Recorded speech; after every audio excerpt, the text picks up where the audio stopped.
ফলনও bumper, এদিকে ভুট্টা আলারও bumper. হ্যাঁ মানে দুটা তো আছেই। হ্যাঁ, ফলন বাম্পার গেলে আরেকটা করে নাকি। তাহলে তুমি ভাই 21 টাকা 42 পয়সা করে যে কেজি পড়লো, তার মানে এটা তো সরাসরি ল্যান্ড থেকে দেখানো হইলো। এই যে উনি তো নিজে ভুট্টা গুলো করে বিক্রি করছে, তাহলে তো দিনাজপুরে এই রেটে কিনতে চাইলে তো কিনতে পারবে মানুষ। কাঁচা ভুট্টা। হ্যাঁ, বললো তো যে সরাসরি বস্তায় ঢুকাবে। শুনেন, আকাশ ভালো আছে বিধায় দামটা পাইছি আমরা কৃষকরা। আচ্ছা, সুপ্রিয় দর্শক আসসালামু আলাইকুম। 29 এপ্রিল 2024 সোমবার। আজকে কিন্তু দর্শক একটু অন্যরকম প্রতিবেদন নিয়ে আমি আপনাদের সামনে হাজির হয়েছি। আপনারা দেখতে পাচ্ছেন আমার সামনে কিন্তু অনেক ভুট্টা, এই ভুট্টাগুলো কিন্তু ঢিপ করে রাখা হয়েছে। মূলত এই জমি থেকে কিন্তু ভুট্টাগুলো ওনারা ছিঁড়ছেন। আমি একটু কথা বলবো এই আপার সাথে। আপা আসসালামু আলাইকুম, আপনাদের জমি নাকি? কতখানি ভুট্টা করছিলেন? 1 বিঘা 10 কাঠা। 1 বিঘা 10 কাঠা। 10 কাঠার মতো ভুট্টা করছেন। তো আজকে কতখানি ছিললেন? 1 বিঘা 5 কাঠা ছিড়েছি। 1 বিঘা 5 কাঠা ছিঁড়া শেষ। তো কেমন হয়েছে ফলন? ফলন ভালো হয়েছে। ফলন ভালো হয়েছে। তো এখন ভুট্টার দাম কেমন বাজারে জানেন? আমরা বিক্রি করছি 1840 টাকা। 1840 টাকা বস্তা। 82 কেজির বস্তা। এটা কি গোটা ভুট্টা মানে টোটালটা সহ না খুলে? খুলে। মানে শুধু দানাগুলো খুলে? দানাগুলো খুলে শুকাবেন না সরাসরি দিয়ে দিবেন? সরাসরি এক বস্তায় 82 কেজি থাকবে। কত টাকা? 1840 টাকা করে বিক্রি করবেন। এগুলা কি বিক্রি হয়েছে না হয় না এখনো? বিক্রি হয়ে গেছে। এগুলো বিক্রি হয়ে গেছে। তো এই আজকে টোটাল তাহলে কত বস্তা হবে আপনি ধারণা করতেছেন? আজকে মানে 140 বস্তা। 40 বস্তা। 40 বস্তা মানে 82 কেজি করে হলে 320 কেজি। 320 আর এদিকে 380 কেজি, প্রায় 400 কেজির কাছাকাছি। তাহলে এখন আর গাছে কি ভুট্টা থাকলো না শেষ? আছে আরো 5 কাঠা। আরো 5 কাঠা আছে। ওটা আজকে ছিড়বেন না? না, কালকে ছিড়ব। এই গরমে করা যাচ্ছে না, খুব সমস্যা হচ্ছে গরমে। তো আজকে কখন থেকে ছিঁড়া শুরু করছিলেন? সকাল 9টা। সকাল 9টা থেকে ছিঁড়া শুরু করছেন। কেন আর একটা হইতো আছে। দর্শক দেখছেন, আমি কিন্তু ভুট্টার তথ্য আপনাদের কাছে সরাসরি দেওয়ার চেষ্টা করেছি যে দিনাজপুর থেকে সরাসরি ক্ষেত থেকে এসে ভুট্টা ছিঁড়ে নিয়ে যাওয়ার পরে বস্তা অনুযায়ী কত কেজিতে কত দামে বিক্রি হচ্ছে সেই তথ্য আমি আপনাদেরকে দেওয়ার চেষ্টা করেছি দর্শক। আর প্রচণ্ড গরম, আপনারা জানেন এই গরমে কিন্তু কাজ করা অনেক কঠিন ব্যাপার।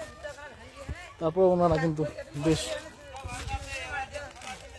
অনেক ভুট্টা কিন্তু আসলে এখানে রাখা হয়েছে। আপনারা তো একাই তো পারেননি মনে হয় এতগুলো ভুট্টা তোলার জন্য। 9 জন টোটাল। তো 9 জন আসলে কি হিসেবে ওনাদেরকে কি? পাইট মানে কি? পাইটটা কি জিনিস? দিনমজুরি। ও মানে ওনার কয়টার সময় আসছিল কাজ করতে? 9টার সময়। আর এখন যাচ্ছে? হ্যাঁ, বিকাল 4টা না 5টা এখন। ও 320 টাকা করে একজন পাবে।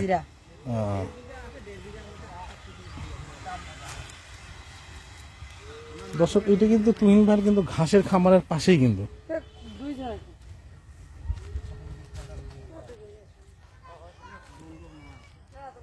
ভাই আপনিও কি ভুট্টা ছিঁড়ছেন নাকি?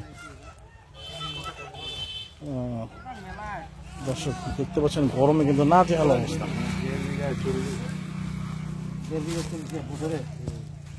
তুহিন ভাই আসসালামু আলাইকুম, কি হিসাব করতেছেন 1.5 বিঘায় 40 বছরে? এখানে 1.5 বিঘা মাটি ভুট্টা করছে তো। আচ্ছা, মাটিটা আনলাম মানুষের। আচ্ছা, 1.5 বিঘা মাটি বছরে 40,000 টাকা দিতে হয়। 40,000 টাকা মালিককে দিতে হবে। লাভ লস সেটা 1.5 বিঘারও কম আছে আর কি। একটু মাটি মোটামুটি 26-27 কাঠা। 26-27 কাঠা মাটি আছে, মানে 2-2.5 কাঠা মাটি রাস্তাতে পড়ে আছে। মানে 30 কাঠায় 1.5 বিঘা হয় তো।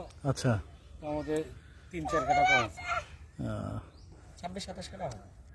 তো এখানে কি ভুট্টা করেন শুধু না আর অন্য কিছু করেন? আমি আমন উঠার পর এটা লাগাইছি। ইরি গাড়ি নাই, ইরি তো ওইরকম পত্তা হয় না।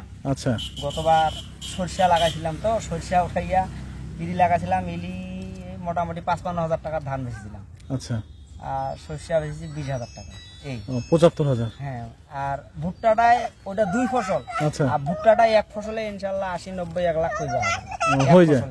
ওটা 2 ফসল, এটা এক ফসলে হয়ে যায়, তার মানে ভুট্টাতে লাভ বেশি। লাভ বেশি, খরচ কম, লাভও বেশি। চলো এটা পারে মোটামুটি 4.5 মাস হলো বয়স। আচ্ছা, ভুট্টাটা এখন উঠাচ্ছেন? হ্যাঁ, এখন উঠাচ্ছি, বিক্রি করে দিলাম, এটা বাসের হাটে পাঠিয়েছি। আর এরপরে কি লাগাবেন? আমন। আচ্ছা, এরপরে আমন ধান। তো তুমিন ভাই, এটা তো আপনার জমির পাশেই এই ভুট্টা ক্ষেত, তো আপনি তো গরুর তো খাবারের জন্য ভুট্টাও তো লাগে, তো ভুট্টা না করে আপনি ঘাস করতেছেন? আমার ঘাসের লাভ বেশি। ঘাসে লাগে, আমার তো ঘাসে লাগবে। ঘাসে লাভ বেশি হবে আপনার? ভুট্টা বিক্রি করবো তোর ঘাস, তোর গরু নাই ও, চেষ্টা বলে ভুট্টাটা বিক্রি করছিস তুই? হ্যাঁ, বিক্রি করলাম ভাইয়া 1840 করি। কয় কেজি? 82 কেজি। 82 কেজি 1840, তাহলে কয় কেজি বলবো রে? এই 21 টাকা মনে হয় পার আছে। কাঁচাই এবার দাম বেশি না বুঝছে? এবার তো অনেক দাম বেশি চলবে। এবার গুটি ফিট এবার তুই চল বম বম চলে বোম ওরা হেন্দুরা করলাম আমরা নিজের মতো।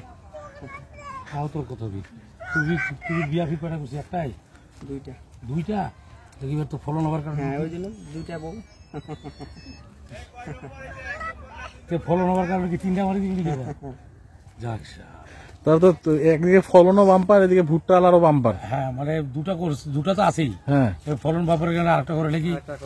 তাহলে তুমি ভাই 21 টাকা 42 পয়সা করে যে কেজি পড়লো, হ্যাঁ, তার মানে এটা তো সরাসরি ল্যান্ড থেকে দেখানো হইলো, এই যে উনি তো নিজে ভুট্টা গুলো করে বিক্রি করছে। তাহলে তো দিনাজপুরে এই রেটে কিনতে চাইলে তো কিনতে পারবে মানুষ। এটা কাঁচা ভুট্টা। হ্যাঁ, বললো তো যে সরাসরি বস্তায় ঢুকাবে। এটাই শুনেন, আকাশ ভালো আছে বিধায় হুম, দামটা পাইছি আমরা কৃষকরা। আচ্ছা। আকাশের জন্য এই একটা দিন যদি পানি হয়ে যায়, হুম, তো 12 টাকা কেজি কেনে, তেল মারবাও যদি যাই তাহলে নিবে না আমরা। কেন? পানি হইলে কি সমস্যা? পানি হলে মাঠ করবে আসবে না, একটা মাঠ করতে করতে 3-4 দিন যাবে, পানি গেলে ভুট্টা খরচটা ভারী বেশি যাবে। পড়ে যাবে। ও, পানি গেলে ভুট্টা ভারী যদি যাবে, পোক্তা ওই জন্য না হয়, অর্ধেক দাম। এই ভুট্টা মাঠে আইস যদি নিগাই ফেলায়, কালকে আমরা 2টা-2.5টা হইতে হইতে মাঠ উঠাই ফেলা হবে। ও, লেবার খরচটা কম, একটা করে লেবার না হলে 500-700 টাকা করে খরচ আছে। এই জন্য আমরা ওইটা হিসাব করে না, 50-100 টাকা। মানুষের জমি কন্ট্রাক্ট নিয়ে। হ্যাঁ, সালাম ভাই কি কি বুঝছেন? হুম, মানুষের জমি কন্ট্রাক্ট নিয়ে আবার দিয়ে দুটো বিয়ে করলো, হুম। আর তুমি মেয়ে একটা বউকে চালাতে পারবে না। সালাম ভাই বলতে এখন তো তুমিন ভাই, এই ভুট্টাও তো অনেক খামারি সংগ্রহ করে নিয়ে যায় না? তো আপনিও তো ভুট্টা কিছু কিনে রাখতে পারেন, এরকম এত কম দামে এখানে সরাসরি পাওয়া যায়।